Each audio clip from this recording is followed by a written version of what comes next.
El hombre está hambriento de Dios. Si no cree en Dios o no lo conoce, no sabe que tiene hambre, pero está hambriento de Dios. Y esa hambre de Dios que está aquí grabada es una llamada que cuando uno se deja guiar por el Espíritu de la verdad, le lleva a la oración profunda. Es una gracia. Estamos necesitados de Dios, porque sin Dios no somos seres completos. Y entonces cuando te das cuenta, buscas a Dios. Tenemos una necesidad muy profunda, un hambre profunda, y eso lleva a la oración profunda, que se desarrolla sobre todo en el corazón. Y orar es celebrar precisamente, celebrar la presencia de Dios en nuestra vida, en nuestra historia y en nuestro entorno. La mayoría de los cristianos todos hemos aprendido a rezar, y eso está muy bien. Rezar y recitar oraciones, que está muy bien, es muy saludable, pero si no vamos más allá es muy triste, porque la oración es más que rezar oraciones. ¿Qué será la oración? Es mucho más que rezar fórmulas. Santa Teresa de Jesús, la gran maestra de oración, nos ha dejado esta definición, como así de paso va escribiendo. Tenéis ahí abajo la cita. No es otra cosa oración mental, sino tratar de amistad, un trato de amistad con Dios, estando muchas veces tratando a solas con quien sabemos nos ama. Es el punto de partida. Siento que Dios me ama. Siento amor hacia Dios, ya tenemos una relación de amor. Eso es la oración. Esa relación de amor. Para que sea verdadero el amor y para que dure la amistad, hanse de encontrar las condiciones. Hace falta semejanza, cierta semejanza.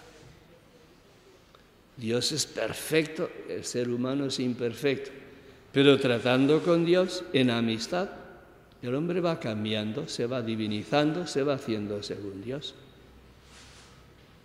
Al presente, en Europa sobre todo, estamos viviendo una crisis sin precedentes, una crisis espiritual sin precedentes. Y hay tanta desatisfacción porque el hombre sigue hambriento de Dios y esa hambre, si no se sacia, pues crea más desatisfacción. Pero precisamente esa hambre de Dios que está en cada ser humano, aunque no esté consciente de ello, está llevando a un despertar espiritual. Y hoy vemos este fenómeno muy alentador de un despertar espiritual en nuestro país y en nuestro entorno.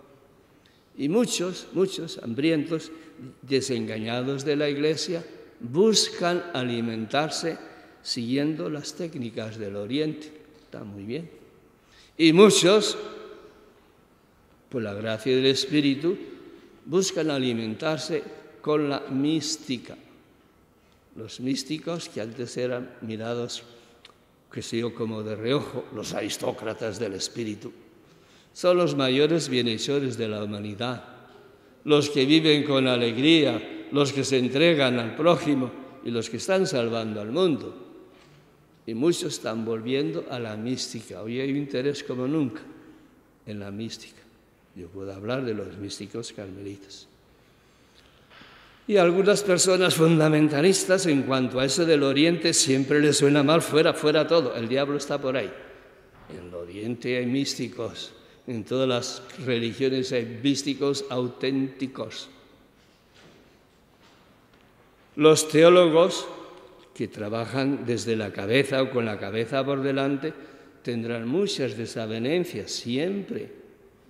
Entre los místicos no puede haber desavenencias. ¿Por qué? Porque la mística supone experiencia auténtica de Dios y Dios es uno. en la mística, sea cual sea el enfoque o la religión, es contacto con Dios y Dios es uno. Luego cada uno, según la religión en que está, se expresará en términos humanos.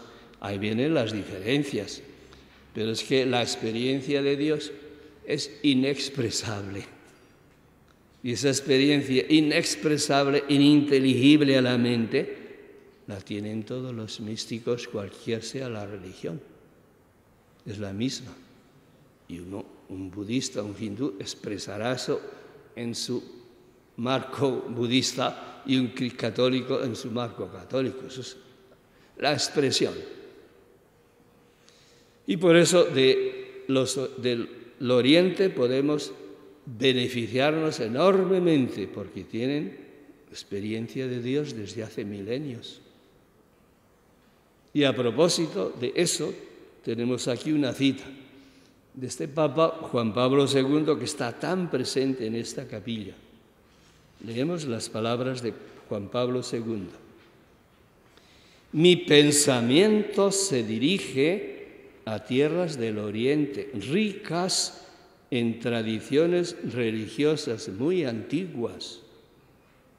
La India ocupa un lugar particular.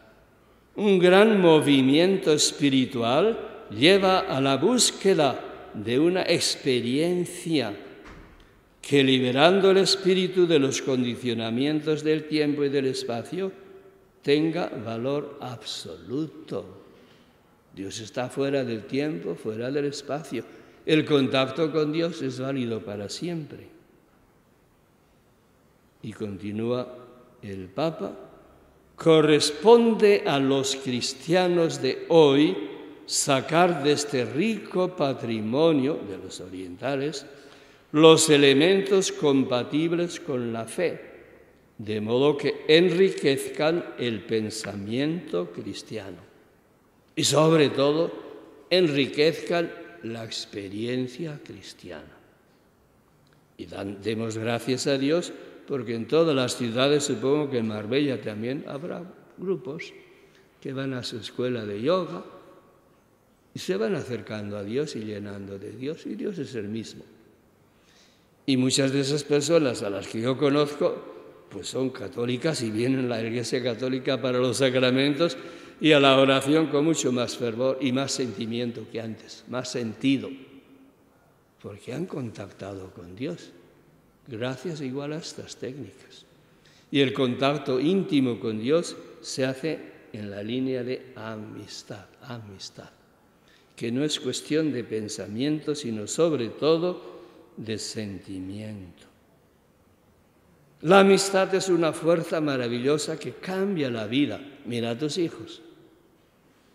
Van por este camino o por el opuesto según los amigos que tienen. Y la amistad con Dios transforma nuestras vidas. Esa es la oración, como enseña esta gran mística Teresa de Jesús. Incluso a la oración vocal, a la recitación del Padre Nuestro, del Ave María, Teresa le llama oración mental, porque si no está la mente, si yo no estoy pensando en lo que estoy diciendo o con aquel a quien estoy hablando, a eso no le llama oración, dirá Teresa. Son palabras, pero reza el Padre Nuestro pensando, qué maravilla, Padre Nuestro, Dios es mi papá, te quedas pasmado. Y eso cambia la vida, como toda amistad. Por eso si uno lleva orando, rezando varios años y no encuentra cambio visible en su vida, tendrá que cuestionarse. ¿Estoy viviendo mi vida de oración como amistad con Dios o recitando fórmulas que he aprendido de memoria, fórmulas que son muy buenas pero no cambian la vida? La amistad cambia la vida.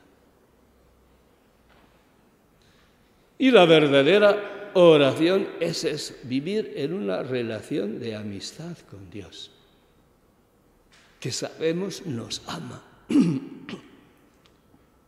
Es el punto de partida, la experiencia del amor que Dios tiene hacia mí. Quiero corresponder y entro en una relación de amistad. Jesús dice, el reino de los cielos se parece a un tesoro escondido o a una perla preciosa.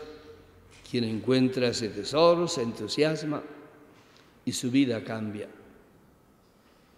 Ese tesoro del reino de los cielos, de la amistad con Dios, está oculto o escondido a la mente. Está escondido en el corazón. Y es donde la verdadera oración tiene que desarrollarse. Y el contacto con estos movimientos del Oriente es muy beneficioso en este sentido, porque en casi todos esos grupos se busca el contacto con Dios en el corazón. Y gracias a eso, hoy la meditación está haciendo un cambio de vivienda, de la cabeza al corazón. Ahí es donde se va a desarrollar la verdadera oración como amistad con Dios. Dios Padre envió a su Hijo para rescatar a los que estaban bajo la ley, nos dice San Pablo. Y como somos hijos de Dios, envió a su Espíritu a nuestros corazones. Dios envió el Espíritu que nos enseña a orar a nuestros corazones. ¿Dónde se desarrolla la oración? En nuestro corazón. Es que la oración auténtica es más acción del Espíritu en el orante que acción del orante. Es el Espíritu quien ora en mí. Yo oro, pero movido por el Espíritu. Es obra del Espíritu.